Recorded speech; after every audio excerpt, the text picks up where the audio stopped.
Hi everyone, Daljeet Peterson here from astrolab21.com. And in this video, I want to talk about the astrology of 2020. Now, as an astrologer, it's not surprising that I've been fielding a ton of questions from people lately, asking me for my astrological perspective on this unprecedented year of 2020. With the confluence of the coronavirus outbreak, the worldwide pandemic, the quarantines and social distancing that ensued, the shutdown of the economy and the financial impact that's having on people's lives, the rising death tolls from the pandemic. It's been a really challenging year. And then on top of that, we had the killing of George Floyd and all of the wave of protests and riots that were sparked by that incident. This increasingly polarized political climate that we find ourselves in, with a likely to be highly contested and contentious U.S. presidential election looming on the horizon, the sense that no one really knows what's going on or no one's actually telling us the truth, conflicting stories from our news media and from the institutions and the government itself, all the way up to the President of the United States. We're all struggling to make sense of what seems like a surreal world that's unfolding around us. And oftentimes we do turn to astrology in these confusing times because astrology can be a really good sense-making tool because it gives us a broader perspective on the events that are unfolding in the current times and in the culture. And now, as an astrologer, I had been looking ahead to 2020 with some trepidation, as a lot of astrologers were, because this year is set to bear witness to what has been historically a very challenging planetary configuration. And that's the conjunction of the two planets, Saturn and Pluto, which occurs every 30 to 40 years. When these two planets get together, they're often considered the heavies of the zodiac. They both have a very heavy, challenging energy to them. And every time they get together, as they are now, it usually signals times of war and famine, disease, violence, terrorism. In fact, the last conjunction of Saturn and Pluto occurred in 1982. And that coincided pretty precisely with the outbreak of the AIDS epidemic. It was also at that time Pluto was about to move into the sign of Scorpio, which is the sign of sex and death. And so the AIDS crisis became sort of the symbol of the Pluto and Scorpio era. Likewise, in 2001, Pluto and Saturn were in opposition, which is another challenging aspect, and that coincided precisely with the 9/11 terrorist attacks. Now, by that time, Pluto had moved into Sagittarius, which is, among other things, the sign of fanatical religious ideas. So now we find these two planets are conjunct in the sign of Capricorn. Now, Pluto actually moved into Capricorn back in 2008, and it happened to coincide precisely with the financial crisis that occurred that year. So that was sort of the signal from Pluto about what its time in Capricorn was going to be like, and that really set the tone for the crisis we now find ourselves in. Pluto will spend about 16 years in Capricorn. It went in 2008, and it'll be there until 2024. So this is the tone of the time that we're living through. Pluto tends to want to transform everything it comes into contact with. And what it's coming into contact with, as represented by the sign Capricorn, is the very structure of society itself. All the major systems of an organized society. Banking systems, financial systems, political systems, medical systems. All of these systemic institutions are being challenged by Pluto to evolve away from that which no longer serves. And it can either happen in a sort of slow and gentle way, or it can happen in a very quick and cataclysmic way. depending on how the energy is worked with. Now, Saturn moved into Capricorn back in 2017. And Saturn is actually the ruling planet of Capricorn, which is why the two archetypes share a lot of the same characteristics. They both tend to signal a time when there's a return to a very conservative law and order approach. Sometimes we see very authoritarian type of attitudes emerge in the culture, as we are seeing right now. If you think of the Make America Great Again movement, this is a very much a Saturn in Capricorn type of ideology. Let's go back to the old times. Let's be conservative. Let's go back to traditional values. So that's been on the rise as well for the last couple of years, while Saturn has been moving through Capricorn as well. But it wasn't until January of 2020 when Saturn came and joined Pluto at the exact same degree of Capricorn. And that's kind of really when the situation turned dire. That's when we realized that the situation in China with the outbreak of this coronavirus was quite serious, and that it was starting to spread around the world. So that's kind of the theme and the tone and the tenor of the year 2020 was really set by this powerful configuration, which is the conjunction of Saturn and Pluto in the sign of Capricorn.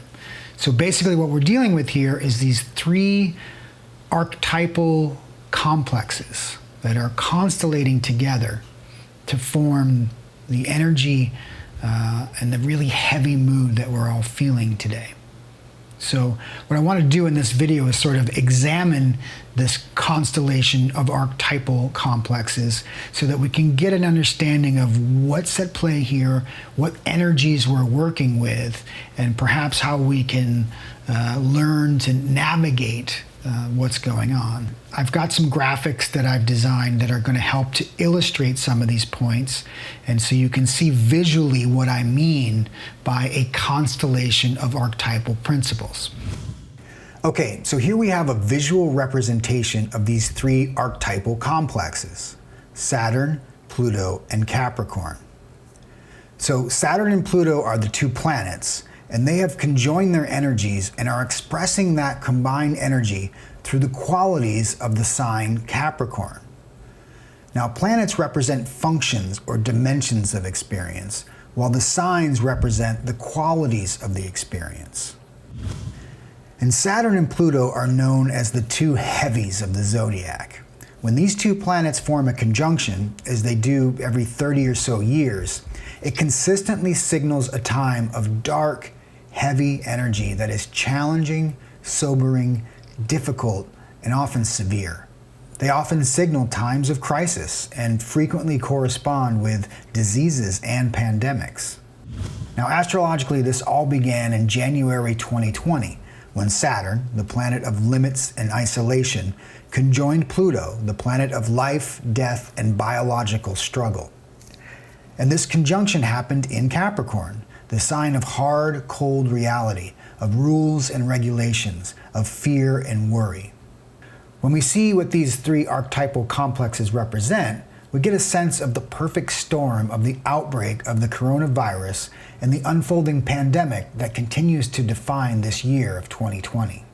But let's start by taking a closer look at the planet Saturn. If we consider Saturn as an archetypal complex, we can see all the qualities that are associated with it.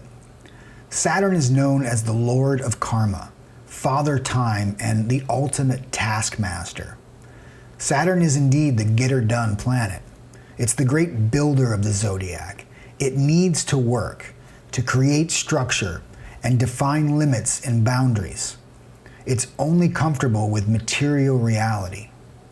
Saturn likes to act as the authority. It's the planet of law and order, and of judgment. It implies a sense of gravitas, of maturity and real value. It's truly old school, preferring tradition over the new and unproven.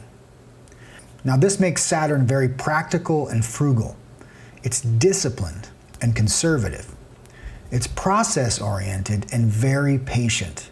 Saturn can play the long game. But Saturn can also be very insecure, and it carries with it a sense of guilt. It's the planet of depression and sadness, often showing us its dark, heavy, and oppressive side. It can indicate pain and hardship, defeat and failure. In always seeking the hard truth, it often exposes our deepest flaws, which can be quite sobering and lead to a sense of disappointment and despair. Saturn is the bottom line, buck stops here archetype, which is often why it is associated with endings, including the ultimate ending, death. So we see that Saturn is indeed one of the real heavies of the zodiac, and perhaps the only planet heavier than Saturn is actually Pluto. And if we take a closer look at the archetypal complex of Pluto, we can see that Pluto is essentially a planet of power. But it's a very dark, aggressive, and instinctual kind of power. It's compulsive, it's unconscious, and it can be extreme and destructive. At its core, Pluto symbolizes the energy of transmutation. It feels compelled to transform everything it touches. It represents the evolutionary urge to instigate any necessary changes for growth and development to occur, which is why it is associated with the cycle of life, death, and rebirth.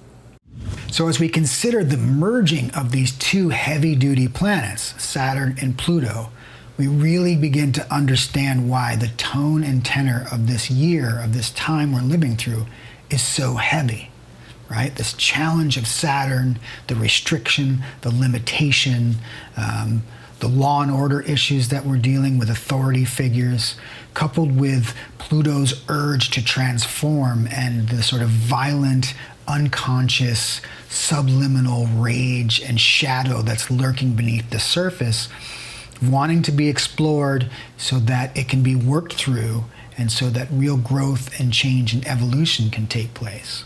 Now, 2020 began with the conjunction of Saturn and Pluto back in January, but at that time there was another planetary archetype already making its way through Capricorn and ready to sort of join the party, if you will, and that's the planet of Jupiter.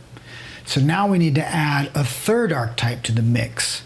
Now, Jupiter is almost the polar opposite of Saturn in many ways. Where Saturn seeks to restrict and compress, Jupiter seeks to expand and grow. Where Saturn is pessimistic, Jupiter is the ultimate optimist. Where Saturn is judgmental, Jupiter is tolerant and forgiving.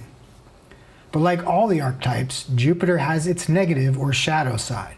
It can be overindulgent, wasteful, fanatical, taking things to excess. But in general, Jupiter expands and enlivens everything it touches.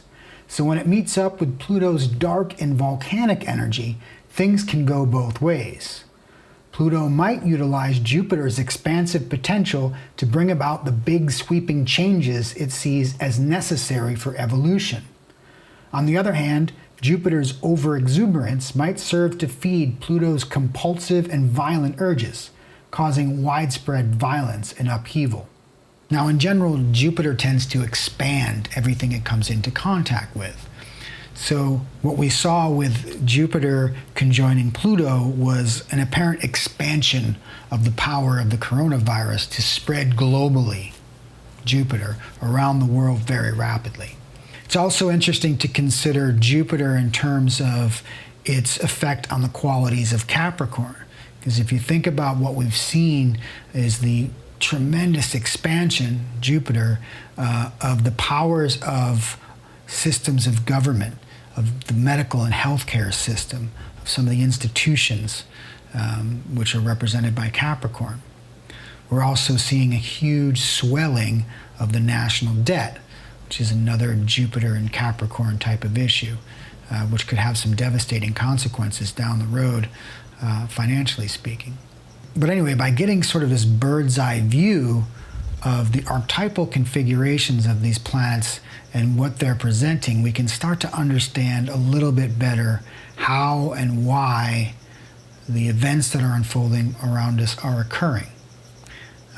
Now, in the second part of this video, I want to examine take a closer look at how we as individuals can work with this energy, because although all of these things are happening to us as a collective, it's happening to society, it's a global event, all of these energies are also affecting each of us as individuals on a personal soul level.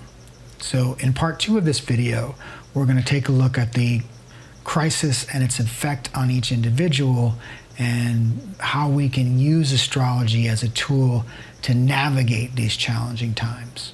I hope you'll join me for that. Thanks. See you then.